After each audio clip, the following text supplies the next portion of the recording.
నమస్కారం అమరావతి న్యూస్ కి స్వాగతం. మంత్రివర్గ నిర్ణయాలను నిమ్మల రామానాయుడు మీడియాకు వివరించారు. త్వరలోనే డిఎస్సి నోటిఫికేషన్ జారీ చేస్తామన్నారు. వచ్చే విద్యా సంవత్సరంలోగా ఉపాధ్యాయ పోస్టులో భర్తీ చేస్తామని స్పష్టం చేశారు. ఈ నెల 26న మత్స్యకార భరోసా సాయం కింద లబ్ధిదారులకు 20,000 పంపిణీ చేస్తామన్నారు. రాష్ట్రంలో టీసీఎస్ విస్తరణకు భూమి కేటాయించాలని నిర్ణయించామని పేర్కొన్నారు. ఐటీని విస్తరించేందుకు మంత్రి లోకేష్ ప్రయత్నిస్తున్నారని చెప్పారు. భూగర్భ కేబుల్ వ్యవస్థ ఏర్పాటుకు నిర్ణయం తీసుకున్నాం. గుంటూరులో ఈఎస్ఐ ఆసుపత్రికి ఉచితంగా భూమి ఇవ్వాలని నిర్ణయించాం. గ్రే హౌండ్స్ విభాగానికి కొత్త వలసలో భూమి కేటాయిస్తాం. రాష్ట్ర వ్యాప్తంగా మంచి రోడ్లు వేసేందుకు చర్యలు తీసుకుంటున్నాం. టీడీపీ అధికారంలోకి వచ్చిన తర్వాతే ప్రజలకు సామాజిక న్యాయం జరిగింది అని నిమ్మల రామానాయుడు తెలిపారు. వచ్చిన వెంటనే మళ్ళీ డిఎస్సి కూడా నోటిఫికేషన్ కూడా ఇచ్చి 45 రోజుల సమయం ఇచ్చి సాధ్యమైనంత వరకు రేపు విద్యా సంవత్సరానికి ముందే ఆ డిఎస్సి ద్వారా కూడా ఈ వర్గీకరణ ఫలాలు అందించాలనేటువంటి ఆలోచనతో కూడా ఈ ప్రభుత్వం ఉందనే విషయాన్ని కూడా ఈ సందర్భంగా తెలియజేసుకుంటూ ఉన్నాం. గౌరవ ముఖ్యమంత్రి చంద్రబాబు నాయుడు గారు కూడా ఒక మత్స్యకార గ్రామాన్ని సందర్శించి ఆ మత్స్యకార గ్రామంలోనే ఈ యొక్క 20,000 రూపాయలకు పెంచినటువంటి సాయాన్ని వేట నిషేధ కాలంలో ఎవరైతే ఉంటారో వాళ్ళకు అందించేటువంటి ప్రక్రియ కూడా ఆ 20,000 సాయం ఈ యొక్క ఏప్రిల్ 26వ తేదీన అందజేయాలనేటువంటిది కూడా ఒక నిర్ణయంగా మన రాష్ట్రంలో మరి పెద్ద ఎత్తున ఆ టీసీఎస్ విస్తరించేటువంటి విధంగా మరి వాళ్ళకు కూడా ఒక ల్యాండ్ ఏదైతే ఉందో 99 పైసలకి మనం ఇచ్చేటువంటి విధంగా కూడా మనము ఒక నిర్ణయం తీసుకోవాలనేటువంటి విధానమే కాకుండా మిగిలినటువంటి డిపార్ట్మెంట్స్ కూడా అంటే ఏదైతే మెగా సెంటర్ కానీ డేటా సెంటర్ కానీ ఏవైతే ఉన్నాయో వాటిని కూడా రీజనబుల్గా మనము వాళ్ళకి ఈ ల్యాండ్ను కానీ అదేవిధంగా దాంతోపాటు ఇతర సౌకర్యాలన్నీ కూడా కల్పించి ఈ ఆంధ్రప్రదేశ్ రాష్ట్రంలో కూడా మళ్ళీ అటువంటి సాఫ్ట్వేర్ రంగాన్ని మళ్ళీ అభివృద్ధి చేయాలని నారా లోకేష్ బాబు గారు కూడా ఐటీ డిపార్ట్మెంట్ స్ట్రెంగ్త్ కోసం నిర్ణయాలు తీసుకోవడం జరిగిందనే విషయాన్ని కూడా ఈ సందర్భంగా మరి తెలియజేసుకుంటూ గుంటూరులో ఐఎస్ఐ ఆసుపత్రికి కూడా భూమి ల్యాండ్ ఏదైతే ఉందో వాళ్ళకు కూడా ఫ్రీగా ఇవ్వాలని గ్రే హౌండ్స్ ఏదైతే బలోపేతం చేయడానికి విజయనగరం జిల్లా కొత్త వలసలో వాళ్ళకు కూడా ల్యాండ్ అంటే ఇట్లాగా ఈ భవిష్యత్తు ప్రణాళిక ఫ్యూచర్ని దృష్టిలో పెట్టుకుని మరి ఈ రకంగా ల్యాండ్స్ కూడా వాళ్ళు ఫ్రీగా ఇవ్వడం. గత ప్రభుత్వం అంతా కూడా విధ్వంసానికి పరిపాలన జరిగితే ఈ ప్రభుత్వం అంతా కూడా కన్స్ట్రక్షన్ నిర్మాణం వైపు జరుగుతుంది కాబట్టి దానికి అనుగుణంగా ఏదైతే గ్రానైట్ కానీ గ్రావెల్ కానీ రోడ్డు మెటీరియల్ కానీ అంటే ఇవన్నీ కూడా గతంలో ఆక్షన్లోనే తీసుకోవాల్సి వచ్చిండేది. ఆక్షన్లు అనేటప్పటికి టైం డిలే అవుతుంది కాబట్టి ఇన్ టైంలో మనం ఇప్పుడు ప్రతి పని కూడా ఒక షెడ్యూల్ అంటే ఒక ఇండస్ట్రియల్ మెటీరియల్కి మాత్రమే ఏదైతే ఆక్షన్ అంటే ఇండస్ట్రియల్ మెటీరియల్ అంటే ఏదైతే సిలికా డోలమైట్ ఏవైతే ఉన్నాయో వాటి వరకు ఇండస్ట్రియల్ పర్పస్ వరకు అయితే ఆక్షన్ పర్పస్ బట్ ఇటు గవర్నమెంట్ సెక్టార్స్ కానీ ప్రైవేట్స్ కానీ ఏదైతే కన్స్ట్రక్షన్స్ ఏవైతే ఎస్సీ ఉపవర్గీకరణకు కేబినెట్ ఆమోదం తెలిపిందని మంత్రి డోలా బాల వీరాంజనేయ స్వామి తెలిపారు. ఎస్సీ ఉపవర్గీకరణలో 200 పాయింట్ల రోస్టర్ అమలుకు కేబినెట్ నిర్ణయం తీసుకుందని చెప్పారు. విద్య ఉద్యోగాల్లో రిజర్వేషన్ల ఫలాలు సమానంగా అందేలా చర్యలు తీసుకుంటామన్నారు. ఎస్సీ ఉపవర్గీకరణ కింద గ్రూప్ 1లో 12 ఉపకులాలకు 1% రిజర్వేషన్లు రానుంది. గ్రూప్ 2లో 18 ఉపకులాలకు 6.5% రిజర్వేషన్లు అమలు కానుంది. గ్రూప్ 3లో 29 ఉపకులాలకు 7.5% రిజర్వేషన్ వర్తించనుందని చెప్పారు. అన్ని జిల్లాల్లో ఈ ఆర్డినెన్స్ అమల్లోకి వస్తుందని తెలిపారు. ఉపకులాల మధ్య ఏకీకృత మరియు సమానమైన పురోగతి కోసం ఉపవర్గీకరణ అమలు చేయడానికి ముసాయిదా ఆర్డినెన్స్ ప్రతిపాదనను రాష్ట్ర కేబినెట్ ఈరోజు ఆమోదించడం జరిగింది. 59 షెడ్యూల్ ఉపకులాలను వెనుకబాటుతనం మరియు సామాజిక సమైక్యతల ఆధారంగా 3 సముదాయాలుగా విభజించడం జరిగింది. ఈ 3 సముదాయాల రిజర్వేషన్లను మొదటి గ్రూపులో 12 ఉపకులాలకు 1% రిజర్వేషను, రెండవ గ్రూపులో 18 ఉపకులాలకు 6.5% రిజర్వేషను, మూడవ గ్రూపులో 29 ఉపకులాలకు 7.5% రిజర్వేషన్ని కేటాయిస్తూ వన్మెన్ కమిషన్ యొక్క రిపోర్ట్ ఆధారంగా సుప్రీంకోర్టు జడ్జిమెంట్ ఆధారంగా ప్రభుత్వం ఈ చర్యలు తీసుకుంది. దీనికి ఈ రోజున రాష్ట్ర కేబినెట్ ఆమోదం చేసిందండి. ఉపవర్గీకరణ కోసం 200 పాయింట్ల రోస్టర్ వ్యవస్థను కూడా అనుసరించడం జరుగుతుంది. అన్ని షెడ్యూల్ కులాల వర్గాలకు విద్య మరియు ఉద్యోగ అవకాశాల్లో సమాన మరియు న్యాయమైన ప్రవేశం లభిస్తుందని, దీని ద్వారా రాజ్యాంగ లక్ష్యాలను సాధించి సామూహిక అభివృద్ధి నిర్ధారించగలని ప్రభుత్వం భావిస్తుంది. ఈ ఆర్డినెన్స్ రాష్ట్రంలోని 28 జిల్లాల్లో అమలుపరచడం జరుగుతుంది. రాష్ట్రంలో మత కలహాలు సృష్టించాలని కుట్రలు చేస్తున్నారని హోంమంత్రి వంగలపూడి అనిత అన్నారు. శాంతి భద్రతలకు భంగం కలిగించేందుకు అనేక కుయుక్తులు పన్నుతున్నారని ఆరోపించారు. టీటీడీ చైర్మన్ గా పనిచేసిన వ్యక్తి చాలా జాగ్రత్తగా మాట్లాడాలని సూచించారు. టీటీడీపై బురద జల్లి ప్రభుత్వానికి చెడ్డ పేరు తేవాలని వైసీపీ నేత భూమన కరుణాకర్ రెడ్డి ప్రయత్నిస్తున్నారని మండిపడ్డారు. టీటీడీపై అసత్య ఆరోపణలు చేస్తున్నారని ఈవో శ్యామలరావు కూడా చెప్పారని గుర్తు చేశారు. పాస్టర్ ప్రవీణ్ అంశంపై కొందరు కుట్రలు పన్ని ఆరోపణలు చేశారన్నారు. సీసీటీవీ ఫుటేజ్లను బయట పెట్టేసరికి నోళ్లు మూసుకున్నారని అనిత అన్నారు. దేవస్థానం తాలూకా ప్రాధాన్యత, దాని తాలూకా సెంటిమెంట్ తెలిసిన వ్యక్తిగా ఆయన అటువంటి కామెంట్స్ చేసేటప్పుడు ఆయన సెన్స్ పనిచేయాలి, చిత్తశుద్ధితో ఉండాలి. ఎందుకంటే ఇది దేవుడితో కూడుకున్న వ్యవహారం, దేవుడికి సంబంధించిన వ్యవహారం. ఇప్పుడు ఏదో మత సంబంధించిన ఘర్షణలు తీసుకురావాలి, ఎక్కడో law and order issues create అవ్వాలి కాబట్టి ఈ రకంగా మనం చేయటం. ఇంతకుముందు మీకు తెలుసు ఒక పింక్ డైమండ్ అని చెప్పి ఒక రకమైన దుష్ప్రచారం చేశారు. అరే అసలు పింక్ డైమండే లేదు అని చెప్పి ఆర్కియాలజీ డిపార్ట్మెంట్ వాళ్ళు కూడా బయటకు వచ్చి చెప్పే పరిస్థితి వచ్చింది. అంటే ఏదో రకంగా తిరుమల తిరుపతి దేవస్థానం అంటే ప్రజల సెంటిమెంట్, దాని మీద ఒక బురద జల్లితే గవర్నమెంట్కి చెడ్డ పేరు వస్తుంది, దానివల్ల పూలన మత ఘర్షణలు తీసుకురావచ్చు అని ఒక దురాలోచనతో వాళ్ళు చేస్తున్న కామెంట్స్ తప్పించి వీటిలో నిజం లేదు అని నిన్న నిజాలు ఈవో శ్యామలరావు గారు చాలా క్లియర్గా చెప్పారు. ఎంత దౌర్భాగ్యం అంటే అక్కడ ఈవెన్ ఆ గోశాలకి 2023 నుంచి విజిలెన్స్ అధికారులని కూడా లోపలికి రానివ్వని పరిస్థితి. అంటే లోపల ఏం జరుగుతుందో కూడా తెలియని పరిస్థితి. అదేవిధంగా కనీసం ఆవులకి ఇచ్చే దానాన్ని కూడా కల్తీ చేసి అందులో కూడా కనీసం నాణ్యత లేని దానాలని కూడా పెట్టే పరిస్థితి కనిపించిందని సాక్షాత్తు ఈవో శ్యామలరావు గారు చెప్పడం జరిగింది. ఎవరైతే ఇలాంటి అసత్యపు ఆరోపణలు చేస్తున్నారో, అసత్యపు ఆరోపణలు చేసిన ప్రతి ఒక్కరి మీద కంపల్సరీగా చర్యలు ఉంటాయి. వీళ్ళు ఎలాగ మ్యానిపులేట్ చేస్తున్నారంటే మీకు ఒక ఎగ్జాంపుల్ చెప్తానండి. రీసెంట్గా మన హెలికాప్టర్ ఇష్యూ మొన్న జగన్మోహన్ రెడ్డి నడిచింది కదా, ఆ రోజు నేను మాట్లాడిన మాట ఏంటంటే భద్రత ఇంత మేము 1100 మందిని భద్రతకి మేము అక్కడ అకామిడేట్ చేసాము, సో ఇది జరిగిందని క్లియర్గా చెప్తే నెక్స్ట్ డే సాక్షిలో ఏం రాశారు తెలుసా, 1100 మంది పోలీసులు మోహరించారు అని రాశాడు. అంటే ఆ రాసిన తెలుగు చూడండి ఒకసారి. భద్రత కల్పించేమో అనడానికి మోహరించేమో అనడానికి ఎంత తేడా ఉంటుందో. అంటే వాళ్ళు అలా రాసి జనాల్ని ఒక రకమైన ట్రాన్స్లోకి తీసుకెళ్ళడానికి ప్రయత్నం చేస్తున్నారు. సో మీకు ఎగ్జాంపుల్కి ఇది చెప్పాను, వాళ్ళ మైండ్ సెట్, వాళ్ళ మైండ్ గేమ్ ఎలా ఉంటుందని చెప్పడానికి. మీరు ఇందాక మన రామారెడ్డి గారు చెప్పారు మత ఘర్షణలు తీసుకురావాలని ఏకైక లక్ష్యం. దానికి ఏం చేశారంటే పాపం పాస్టర్ ప్రవీణ్ పగడాల గారిని ఏదో రకంగా ఓన్ చేసుకుందామని చెప్పి ప్రయత్నం చేసి వాళ్ళ తాలూకా కొంతమంది మనుషుల్ని పాస్టర్గా క్రియేట్ చేసుకొని రకరకాలుగా వాళ్ళ మీద ఎంత అంటే ఒక పాస్టర్ నోట్ నుంచి కొన్ని పదాలు మనం వినం ఎట్టి పరిస్థితుల్లోని కూడా. అటువంటిది మేము పాస్టర్ ముసుగులో కొంతమంది బయటకు వచ్చి నోటుకు వచ్చినట్టు మాట్లాడారు.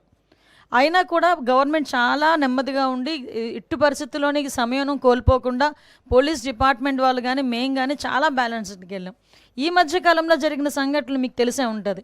నరసన్నపేటలోని ఒక టెంపుల్ మీద వెళ్లి జీసస్ వర్డ్స్ రాయించారు. వైసీపీ నేత భూమన కరుణాకర్ రెడ్డిపై టీటీడీ చర్యలకు సిద్ధమైంది. ఎస్వీ గోశాలలో గోవుల మృతిపై అసత్య ప్రచారాలు చేస్తున్నారని ఆయనపై ధర్మకర్తల మండలి ఫిర్యాదు చేసింది. ఈ మేరకు ఎస్సీ హర్షవర్ధన్ రాజుకు టీటీడీ బోర్డు సభ్యుడు భాను ప్రకాష్ రెడ్డి ఫిర్యాదు చేశారు. ఎస్వీ గోశాలలో 100 గోవులు మరణించాయని, పవిత్రమైన గోశాలను గోవధశాలగా మార్చారంటూ కరుణాకర్ రెడ్డి తప్పుడు ఆరోపణలు చేశారని భాను ప్రకాష్ రెడ్డి తన ఫిర్యాదులో పేర్కొన్నారు. నిరాధార ఆరోపణలు చేసిన ఆయనపై కేసు నమోదు చేసి చర్యలు తీసుకోవాలని కోరారు. రెడ్డి గారు ఒక అసత్య అబద్ధపు ప్రచారాన్ని గోవింద భక్తుల్లోకి, శ్రీవారి భక్తుల్లోకి, ప్రజల్లోకి తీసుకుని వెళ్ళడం జరిగింది. నోరుంది కదా అని చెప్పి ఇష్టం వచ్చినట్టు మాట్లాడడం, నోరుంది కదా అని చెప్పి ఆధారాలు లేకుండా మాట్లాడడం. నిన్న మళ్ళా పెట్టాడు, నేను చెప్పినటువంటి మాటలకి కట్టుబడి ఉన్నాడంట. నువ్వు కట్టుబడి ఉన్నావో నిన్ను చెట్టుకేసి కట్టేస్తారు ప్రజలు రాబో రోజులు ఇలాగే మాట్లాడుతుంటే. 2024 జనవరి 1వ తేదీ నుంచి జూన్ వరకు నువ్వే కదా టీటీడీ చైర్మన్. అప్పుడు లేక దూడలు ఎన్ని చనిపోయినాయి తెలుసా? 45. ఈరోజు ఈ గోవులు చనిపోయేదానికి కారణం కూడా నువ్వే. దానికి ఆధారాలు 1/4/2024 టీటీడీ విజిలెన్స్ రిపోర్ట్ మిత్రులారా. ఇది దీనిలో ఏం రాశారు తెలుసా? గోవులకు సరఫరా చేసినటువంటి ఆహారంలో నాణ్యత లేదు, దాన్ని గోవులకు పెట్టకూడదని చెప్పి విజిలెన్స్ వారు చెప్తే కూడా దాన్ని గోవులకు పెట్టారు మీరు. దాన్ని తిని అనారోగ్యంతో కొన్ని ఇంకెక్కువ చనిపోయాయి. అంటే గోవుల మరణానికి ఎవరు కారణం? మళ్ళా చెప్తాడు, నా హయాంలో నేనేసినట్టు విజిలెన్స్ అని. ఏం యాక్షన్ తీసుకున్నావు? దీంట్లో ఏడాదికి ₹1 కోటి పైగా మరో లల్లు ప్రసాద్ యాదవ్ ఈడు ఎవరున్నారు ఇక్కడ బయటపడతారు తొందరలో. బీహార్లో దానా కుంభకోణంలో ₹1 కోటి అది తింటే ఈడు కూడా ₹1 కోటి తినేశారు. సిగ్గుండాలి. గోవులకు వేసినటువంటి తిండిలో కూడా కకృతి పడి డబ్బులు తింటే ఏం యాక్షన్ తీసుకున్నారయ్యా మీరు? ఈరోజు మాట్లాడతారు మీరు ధర్మం గురించి, న్యాయం గురించి, గోమాతల గురించి, బిడ్డల గురించి, దూడల గురించి సిగ్గుండెల మాట్లాడే వాళ్ళకి కాలం చెందినట్టు మందులు వాడారు. ఆవులకి, నోరు లేని మూగజీవాలకి కాలం చెందినట్టు మందులు. దాన్ని కూడా విజిలెన్స్ రిపోర్ట్ ఉంది. మేమేం ఊరికే మాట్లాడట్లేదు. రాజకీయాన్ని రాజకీయంగా ఎదుర్కొంటాం. గోవులతో, గోవిందుడితో నువ్వు ఆటలాడొద్దని చెప్పి నేను అనేక సందర్భాల్లో చెప్పడం జరిగింది. మీకు ఇంకా ప్రజలు బుద్ధి చెప్పినా మీకు ఇంకా కలిగినట్లేదు. కాబట్టి రాబో రోజుల్లో మీరు ఇలాగే వ్యవహరిస్తే పరిణామాలు చాలా తీవ్రంగా ఉంటాయి. తొందరలోనే దీని మీద గట్టి చర్యలు. గుంటూరు జీటీ రోడ్లోని శ్రీ హజరత్ ఖాళే మస్తాన్ షా అవులియా దర్గాలో నిర్వహించిన మీడియా సమావేశంలో దర్గా ధర్మకర్త రావి రామ్మోహన్ రావు దుండేశ్వరి మీడియాతో మాట్లాడారు. ఇది మా పూర్వీకుల నుండి మాకు సంప్రదించిన ఆస్తి అని అన్నారు. వక్ఫ్ బోర్డు ఈ దర్గాకు ఎలాంటి సంబంధం లేదని చెప్పారు. గుంటూరు జిల్లా వక్ఫ్ బోర్డు అధికారులు నిన్న వచ్చి ఈ దర్గాను స్వాధీనం చేసుకుంటామని అన్నారు. వక్ఫ్ బోర్డుకి ఈ దర్గాకి ఎలాంటి సంబంధం లేదని అధికారులు చెప్పారు. 1892లో హైకోర్టు కూడా వక్ఫ్ బోర్డుకు సంబంధం లేదని తీర్పు ఇచ్చిందని అధికారులకు తెలియజేశాము. అదేవిధంగా 2000 సంవత్సరంలో గుంటూరు జిల్లా కోర్టు కూడా వక్ఫ్ బోర్డుకు సంబంధం లేదని తీర్పు ఇచ్చారని చెప్పారు. దీని వెనుక ఎవరో ఉండి మమ్మల్ని కావాలని అప్రతిష్టపాలు చేయాలని చూస్తున్నారని ఆవేదన వ్యక్తం చేశారు. 11వ తారీఖున శుక్రవారం రోజున వాళ్ళు వక్ఫ్ బోర్డు నుండి మధ్యాహ్నం పూట వచ్చారు ఇక్కడికి. మేము ఆ రోజున మేము ఊర్లో లేము. మేము టెంపుల్కి వెళ్ళి అక్కడి నుంచి ఈయన కొంచెం ట్రీట్మెంట్ కోసం 15 రోజులు కేరళలో ట్రీట్మెంట్ కోసం అని వెళ్ళాము. వాళ్ళు ఫోన్ చేశారు. మాకు ఫోన్ చేసి ఇలా మేము వచ్చాము, మీ హ్యాండ్ ఓవర్ చేసుకుంటామని పోలీసులు కూడా వచ్చారు. వాళ్ళని తీసుకొని వచ్చారు. పోలీసులు కూడా తీసుకొని వచ్చి మేము హ్యాండ్ ఓవర్ చేసుకుంటాము అన్నారు. ఎందుకు మీరు హ్యాండ్ ఓవర్ చేసుకుంటారంటే ఇది వక్ఫ్ ప్రాపర్టీ అని చెప్పి అన్నారు. మీరు వక్ఫ్ బిల్లు కట్టలేదు, వక్ఫ్ ప్రాపర్టీ అని అన్నారు. ఇది వక్ఫ్ ప్రాపర్టీ కాదండి, ఇది మాకు 2000 ఎప్పుడు 1990 మెడ్రాస్ 1892 నుంచి అనమాట. మెడ్రాస్ హైకోర్టులో కూడా మీది వక్ఫ్ ప్రాపర్టీ కాదు అని చెప్పి అప్పుడే తీర్మానం చేసింది. అయినా రీసెంట్గా కూడా 2000లో కూడా మాకు జిల్లా కోర్టు ఇక్కడ అది వక్ఫ్ ప్రాపర్టీ కాదని మాకు మీ దగ్గర కాగితాలు చెప్పండి. అదే మేము చూపించాలి కదా ప్రూఫ్. ఇది మేము ఊరికి చెప్పేస్తే కాదు కదా, ఇది వక్ఫ్ ప్రాపర్టీ కాదని ఇది మాకు ఇచ్చిన జిల్లా కోర్టు ఇచ్చిన ఆర్డర్ ఇది. సరే ఆ రోజున వాళ్ళు ఫోన్ చేసినప్పుడు మేము చెప్పాము, ఏంటి సరే మేమైతే ప్రోగ్రామ్ క్యాన్సిల్ చేసుకొని మేము మండే మీ దగ్గరికి వచ్చి కలుస్తామండి అని అన్నాం. మండే వచ్చి కలుస్తామంటే నేను సరే మా సార్ రామ్మోహన్ రావు గారు నేను మండే వాళ్ళకి ఫోన్ చేశారు. వాళ్ళు ఎవరు ఫోన్ లిఫ్ట్ చేయాలి. విజయవాడ ఆఫీస్ దగ్గరికి వెళ్ళారు. ఎక్కడ కలవమంటారంటే విజయవాడ ఆఫీస్ చెప్పారు, కాళేశ్వర మార్కెట్. అక్కడికి వెళ్ళి కలవండి రండి అని అన్నారు. సరే అక్కడికి వెళ్ళి వచ్చి కలుస్తామంటే నేను వెళ్తే వాళ్ళు ఎవరు ఫోన్లు ఎత్తలేదు, అక్కడ ఎవరు కలవలేదు. సరే వాళ్ళు అక్కడే ఉన్నారు. నేను మధ్యాహ్నం మళ్ళీ వచ్చారు వాళ్ళు ఇక్కడికి. వచ్చారు పోలీసులు కూడా మామూలుగా వచ్చారు. పోలీసులు ఇక్కడ ఏదన్నా గొడవలు ఏమైనా జరుగుతాయా ఏంటిది, మీరు ఏమన్నా మనుషులు ఏమన్నా చేస్తున్నారా ఏంటనంటే మేము అలాంటి వాళ్ళం కాదండి, మా దగ్గర ఆల్రెడీ ఆర్డర్ ఉంది, మేమేం దౌర్జన్యాలు చేయటం లేదు, ఇక్కడ మా దగ్గర కోర్టు ఆర్డర్ ఉంది కాబట్టి మేము అదే చూపించుకుంటాము అని చెప్పి అన్నాం మేము. సరే వాళ్ళు వచ్చారు. వాళ్ళు వచ్చినప్పుడు ఈయన బయట ఉన్నారు. అదే వాళ్ళని కలుస్తానికి వెళ్ళారు. నేను 1 గంటన్నరలో వస్తానండి అని చెప్పారు. 1 గంటన్నరలో వస్తానంటే సరే వాళ్ళు 1 గంటన్నర కూర్చున్నారు. వీళ్ళేమో వెళ్ళిపోయారు. మరి ఏమనుకొని వెళ్ళారంటే పోలీసులకు వెళ్ళేటప్పుడు చెప్పారు, రేపు 11ంటికి వచ్చి మేము హ్యాండ్ ఓవర్ చేసుకుంటాం, మీరు కూడా ఇక్కడ ఉండండి అని. నేను తర్వాత పోలీసులతో నేను అన్నారు వాళ్ళతోటి, ఏమంటే నేను వాళ్ళైతే నన్ను ఏం అడగలేదు, నేను అడిగితే నేను సమాధానం చెప్పేదాన్ని. వాళ్ళు నన్ను వచ్చారు, వాళ్ళు కూర్చున్నారు, వాళ్ళు వెళ్ళారు. నన్ను అడగలా, రాము గారిని అడిగారు, ఆయన లేరు. వాళ్ళు వచ్చినప్పుడు అసలు వాళ్ళ దగ్గర ఏమి మాకు నోటీస్ ఇవ్వాలి. వాళ్ళు రాసిందేమో 9వ తారీఖు అని చెప్పి రాసి. గుంటూరులోని మస్తానయ్య దర్గాను తమకు అప్పగించాలని వక్ఫ్ బోర్డు అధికారులు తమపై ఒత్తిడి చేస్తున్నారని దర్గా ధర్మకర్త రావి రామ్మోహన్ రావు ఆవేదన వ్యక్తం చేశారు. శ్రీ హజరత్ ఖాళే మస్తాన్ షా అవులియా దర్గా సంరక్షణ బాధ్యతలు తమ పూర్వీకుల నుండి నిర్వహిస్తున్నామని చెప్పారు. దర్గా వక్ఫ్ బోర్డు పరిధిలోకి రాదని 1892లో మద్రాస్ కోర్టు తీర్పు ఇచ్చిందని చెప్పారు. 2000 సంవత్సరంలో గుంటూరు జిల్లా కోర్టు తన జడ్జిమెంట్లో మస్తానయ్య దర్గా వక్ఫ్ బోర్డు పరిధిలోకి రాదని చెప్పినట్లు ఆయన వెల్లడించారు. ఇప్పుడు ఏ విధంగా వక్ఫ్ బోర్డు అధికారులు దర్గాను స్వాధీనం చేసుకోవాలని చూస్తున్నారో అర్థం కావడం లేదని ఆందోళన వ్యక్తం చేశారు. దర్గా వక్ఫ్ పరిధిలో ఉన్నట్లుగా తమకు వక్ఫ్ బోర్డు సభ్యులకు కోర్టు ఆధారాలు చూపిస్తే ధర్మకర్తగా తప్పుకొని వారికి అప్పగించేందుకు అభ్యంతరం లేదని చెప్పారు. చేతికి వాట్సాప్ పెట్టారు. నేను అన్నాను 11వ తారీఖు అంటే ఏమంటే నేను ఇలా కేరళలో ఉన్నాను, సోమవారం వస్తాను, సోమవారం వచ్చి మీరు అడిగిన వాటికన్నిటికి కూడా నేను సమాధానాలు చెప్పాను అని చెప్పాను. నేను సోమవారం రావడం అయింది, టికెట్ కూడా ఉంది, నా ట్రైన్ టికెట్ ఇవన్నీ కూడా పెడతాను, చూపిస్తాను అవసరం అయితే. నాకు వాట్సాప్ వాళ్ళు పెట్టింది శుక్రవారం సాయంత్రం పెట్టారు 4కి. ఆ పెట్టిన ప్రకారం ఆ వాట్సాప్ పెట్టి దాన్ని వాళ్ళు ఏవైతే ఇవి ఎలిగేషన్స్ లేపారో వాటన్నిటికి కూడా నేను సమాధానం చెప్పి వాటికి ఆన్సర్స్ కోర్టు ఆర్డర్లు ఇప్పుడు 1902, 1935, 1940, 1954, 65, 75, 85, 99, 2000లో జడ్జిమెంట్ క్లియర్ ఇవన్నీ ఉదాహరిస్తా. జిల్లా జడ్జి అప్పారావు గారు పూర్తిగా ఇది ఇచ్చారు. ఇది ఒక మతానికి ఒక కులానికి చెంది కాదు, సర్వ మతాలు అందరూ వచ్చి ఇక్కడ పూజ చేసుకుంటారు. ఇది ఒక కోర్టు దీన్ని ఎవరికి తోచిన విధంగా వాళ్ళు పూజ చేసుకోవచ్చు, హారతులు తీసుకోవచ్చు, పూజలు చేసుకోవచ్చు. ఇది ఒక్క కమ్యూనిటీకి చెందినది అయితే కాదు, అందరూ కూడా చేసుకుంటారని ఇచ్చింది. వీళ్ళు ఎలిగేషన్స్ ఏవైతే చెప్తున్నారు, ఇప్పుడు హారతి ఇస్తున్నారు, ఫోటోలు పెట్టారు, అవన్నీ పెడుతుంటే అవన్నీ కూడా దీనిలో ఇప్పుడు కాదు 1890లోనే ఇచ్చింది. బాబా గారు కాలం చేసిన తర్వాతే అప్పట్లోనే వేశారు. మెడ్రాస్ హైకోర్టు కానీ ఇవన్నీ బందర్ హైకోర్టు కానీ బందర్ కోర్టు కానీ ఇవన్నీ కూడా ఆర్డర్లతో సహా అన్ని ప్రతిదీ ఉంది. వీళ్ళు ఇచ్చిన నోటీస్ నాకు తీసుకున్నాను కదా, నా చేతికైతే ఇవాళ వాట్సాప్ వచ్చింది. అయినా కూడా నేను వాట్సాప్ని గౌరవించి ఆ వాట్సాప్లో ఉన్న దాన్ని ప్రింటెడ్ కాపీ తీసుకొని దానికి వాళ్ళు ఏవైతే ఎలిగేషన్ చెప్పారో ఆ ఎలిగేషన్ ప్రకారం మొత్తం కూడా ఆన్సర్ చేసి ఆ కోర్టు నెంబర్లు అవన్నీ కూడా ఇచ్చి నేను చేశాను. అవన్నీ కాకుండా నేనేదో పారిపోతున్నాను, నేను తీసుకుంటున్నాము, వాళ్ళు హ్యాండ్ ఓవర్ చేసుకుంటున్నాము అంటే నేను ఎక్కడికి వెళ్ళాను? నేను ఇక్కడే ఉన్నాను కదా. నేను పారిపోతానికి నేనేమైనా దొంగనా, లేకపోతే దోపిడీదారినా, లేకపోతే ఇదే? గ్రామంలో మీకు ఇప్పటికీ ఇది రాజకీయ ప్రాబల్యం చోటు చేసుకుందనేది మీకు అనుమానం ఏమైనా వ్యక్తం అవుతుందా? దీన్ని ఎలా భావిస్తున్నారంటే? ఇప్పుడు విషయం ఏంటంటే వక్ బిల్ ఒకటి పాస్ అయింది.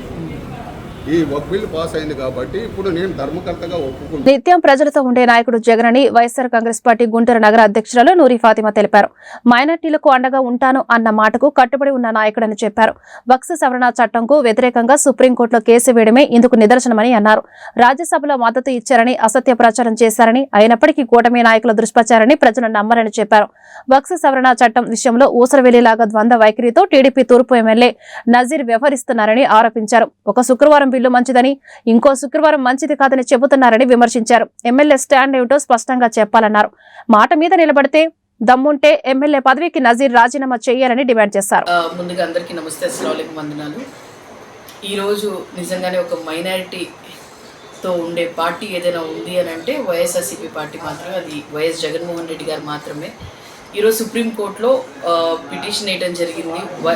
వక్ఫ్ బోర్డ్ అమెండ్మెంట్ బిల్ని రిజెక్ట్ చేయండి, వక్ఫ్ బోర్డ్ అమెండ్మెంట్ బిల్ని రద్దు చేయండి అని చెప్పి పిటిషన్ వేయడం జరిగింది. ఆంధ్రప్రదేశ్ మైనారిటీ సోదరిమణుల తరఫున జగన్మోహన్ రెడ్డి గారికి ముందుగా కృతజ్ఞతలు తెలుపుతున్నాం. మా కోసం నుంచున్నారు. మాకు ఎవరైనా ఒకళ్ళు ఉంటే తోడుంటే బాగుండు అని చెప్పి జగన్మోహన్ రెడ్డి గారు మరి మా అందరి కోసం అండగా నిలిచి ఈరోజు పిటిషన్ వేయడం జరిగింది. చాలా సంతోషంగా ఉంది. అలాగే ఆ మాట మీద కట్టుబడి ఉండి రాబోయే రోజుల్లో కూడా జగన్మోహన్ రెడ్డి గారు వెంటగా ఉండటానికి మైనారిటీ సోదరిమణులు ఉన్నాం. అలాగే మీరు చూసుకుంటే వక్ఫ్ బోర్డ్ అమెండ్మెంట్ బిల్కి వ్యతిరేకంగా మరి జగన్మోహన్ రెడ్డి గారు రాజ్యసభలో కానీ లోక్సభలో కానీ ఆయన అక్కడ వ్యతిరేకించడం జరిగింది. కానీ కూటమి ప్రభుత్వం దాన్ని మరి ఏ విధంగా మీడియా ఆయన చేతిలో ఉందని చెప్పి, సోషల్ మీడియా ఆయన చేతిలో ఉందని చెప్పి అబద్ధాన్ని నిజం చేద్దామని చెప్పి ఎంత ప్రయత్నించినా కూడా అక్కడ ఫెయిల్ అయ్యారు. చంద్రబాబు నాయుడు గారి ప్రభుత్వం అంటేనే ఫెయిల్యూర్ ప్రభుత్వం. ఎందుకనంటే ఎక్కడ కూడా చెప్పిన మాట, ఇచ్చిన హామీలు ఎక్కడ నిర్వర్తించలేదు. అలాగే మైనారిటీలని మోసం చేసి వెన్నుపోటు పడిచిన ప్రభుత్వం ఏదైనా ఉందంటే ఈ కూటమి ప్రభుత్వమే. ఎందుకనంటే మా పవిత్ర రంజాన్లోనే ఇఫ్తార్ విందులో నేను మీ వెంటే ఉన్నా అని చెప్పి మాట చెప్పి మరి రంజాన్ అయిన 4 రోజులకే వక్ఫ్ బోర్డుకి సంబంధించి పార్లమెంటులో మీరు మద్దతు ఇవ్వడం జరిగింది. మరి దాన్ని బట్టి అర్థమవుతుంది ఏ విధంగా ఈ కూటమి ప్రభుత్వం ఉందని. అలాగే ఇక్కడ ఆయన సొంత పార్టీలో ఉన్న ఎమ్మెల్యే గారే ఒక ఫ్రైడే టు ఫ్రైడే లోపలే మాట మారడం, అంటే ఫ్రైడే వచ్చేసేటప్పటికి ఆయన ఏమన్నారంటే వక్ఫ్ బోర్డ్ అనేది మైనారిటీలకి మంచి జరిగిద్ది, మంచి జరిగే విధంగా రూపకల్పన చేశారని చెప్పారు. మరి అలాగే నెక్స్ట్ ఫ్రైడే వచ్చేసి మేము అందరం కలిసి ఎండలో నుంచొని ధర్నా చేసి మా గొంతు అనేది సెంట్రల్ దాకా వెళ్ళాలి, మోడీ గారి దాకా చేరాలి అని చెప్పి మేమందరం ధర్నా చేస్తే దాంట్లోకి వచ్చి మమ్మల్ని అందరినీ పిచ్చోడిని చేసి మమ్మల్ని అందరూ, ఎందుకనంటే అక్కడికి వచ్చి నేను వక్ఫ్ బోర్డ్ అమెండ్మెంట్ బిల్కి నేను వ్యతిరేకినే అని చెప్పి ఒక మైనారిటీగా నేను వ్యతిరేకినే అని చెప్పిన ఆయన మరి ఆయన ఆ స్టాండ్ మీద నుంచోవాలి కదా. మరి రాజీనామా చేయండి, ఖచ్చితంగా మేము కూడా మీ వెంటే ఉంటాం, సాధించుకొని వద్దాం, అందరం కలిసి సాధించుకొని వద్దాం. సాధించుకొని వచ్చి వక్ఫ్ బోర్డ్ అమెండ్మెంట్ బిల్ అనేది, వక్ఫ్ బోర్డ్ అనేది మైనారిటీల హక్కు అని చెప్పి ఇచ్చేద్దాం. మరి ఆ విధంగా వక్ఫ్ సవరణ చట్టం అమలులోకి వస్తే ముస్లింలు దేశంలో తమ హక్కులను కోల్పోతారని వైఎస్ఆర్సీపీ రాష్ట్ర సంయుక్త కార్యదర్శి గులాం రసూల్ అన్నారు. గుంటూరు జిల్లా వైఎస్ఆర్ కాంగ్రెస్ పార్టీ కార్యాలయంలో ఏర్పాటు చేసిన మీడియా సమావేశంలో ఆయన మాట్లాడారు. వక్ఫ్ సవరణ చట్టం విషయంలో తెలుగుదేశం పార్టీ 2 నాలుకల ధోరణి అవలంబించుకొని కులమతాల మధ్య వైషమ్యాలు రగిలించేందుకు ప్రయత్నం చేస్తుందని ఆరోపించారు. ఇప్పటికైనా కూటమి ప్రభుత్వం వైఎస్ జగన్మోహన్ రెడ్డి లాగా ఇచ్చిన మాటకు కట్టుబడి ముస్లింలకు అండగా నిలబడి సుప్రీంకోర్టులో వక్ఫ్ సవరణ చట్టానికి వ్యతిరేకంగా పీల్ దాఖలు చేయాలని డిమాండ్ చేశారు. ఈ కార్యక్రమంలో పలువురు కార్పొరేటర్లు, ముస్లిం మత పెద్దలు పాల్గొన్నారు. ఈరోజు భారతదేశంలో ఒక నల్ల చట్టాన్ని తీసుకొని వచ్చి భారత రాజ్యాంగానికి విరుద్ధంగా న్యాయపరంగా పోరాడటానికి కూడా అన్యాయంగా ఈరోజు ఒక నల్ల చట్టాన్ని కేంద్ర ప్రభుత్వం, బీజేపీ ప్రభుత్వం, నరేంద్ర మోడీ గారు, అదేవిధంగా ఈ కూటమి ప్రభుత్వం మద్దతుతో ఈరోజు ఈ బిల్లును పాస్ చేసి దేశంలో ఉన్నటువంటి మైనారిటీలను, రాష్ట్రంలో ఉన్నటువంటి మైనారిటీలను అణగదొక్కే విధంగా, భూస్థాపితం చేసే విధంగా ఈరోజు ఒక ప్రణాళికతో ఈరోజు రాజ్యాంగాన్ని కూడా తూట్లు పొడుస్తూ, రాజ్యాంగాన్ని కూడా ఎక్కడా చరిత్రలో లేనటువంటి విధంగా మొట్టమొదటిసారిగా ఈ వక్ఫ్ సవరణ చట్టాన్ని, అమెండ్మెంట్ బిల్లుని కూడా పార్లమెంటులో పాస్ చేయటం చాలా బాధాకరమైనటువంటి విషయం, చాలా దారుణమైనటువంటి విషయం కూడా. ముందుగా ఈ వక్ఫ్ అసలు ఈ చట్టంలో ఉన్నటువంటి లొసుకులేంటి, ఈ చట్టం ఎందుకు తీసుకొచ్చారనే విషయాన్ని కూడా చాలా స్పష్టంగా ప్రజానికానికి కూడా తెలియాల్సినటువంటి అవసరం ఉంది. దేశంలోనే కాదు, రాష్ట్రంలో ఎక్కడైనా కూడా ఈ చట్టం యొక్క ఒకే ఒక్క చట్టం యొక్క దీని యొక్క తీసుకురావడానికి గల కారణం ఈ దేశంలో ఉన్నటువంటి మసీదులు కానీ, మదర్సాలు కానీ, ఆధ్యాత్మికంగా సంబంధించినటువంటి అనేక ఇన్స్టిట్యూట్స్ కానీ, అదేవిధంగా భూములు కానీ లాక్కోవడానికి, దీన్ని దోచుకోవడానికి ఒక వక్ఫ్ బోర్డుని అడ్డం పెట్టుకొని ఒక ప్రణాళికలతో ముందుకు సాగుతున్నటువంటి పరిస్థితులు. అంటే ఈ వక్ఫ్ తీసుకురావడానికి వాళ్ళు ప్రతిపాదించినటువంటి రూల్స్, పార్లమెంటు సాక్షిగా వాళ్ళు ఒక రూల్ను ప్రతిపాదించారు. ఏమని, ఏదైతే మసీదులు ఉన్నాయో, మదర్సాలు ఉన్నాయో, ఖబరస్థాన్లు ఉన్నాయో, ఇతరత్ర వక్ఫ్కి సంబంధించినటువంటి సొసైటీ ఫార్మ్స్ దాని కింద ఉన్నాయో అన్నిటికి కూడా దానికి సంబంధించినటువంటి రికార్డ్స్ ఉన్నాయా అని చెప్పని, ఆ రికార్డ్స్ ఏదైతే లేవో ఆ భూములకు సంబంధించినటువంటి కానీ, మసీదులకు సంబంధించినటువంటి కానీ, నేను ఒక విషయాన్ని చాలా స్పష్టంగా తెలియజేస్తా ఉన్నా. చిన్న చిన్న గ్రామాల్లో ఎక్కడైనా సరే అక్కడ ఉన్నటువంటి జమీందారులు, ఆ ఊరిలో ఒక మసీదు లేకపోతేనో, పిల్లలు చదువుకోవడానికి ఒక మదర్సా లేకపోతేనో చాలా మంది భూములు దానం చేస్తూ ఉంటారు. ఈ వార్తలు ఇంతటితో సమాప్తం. నమస్కారం.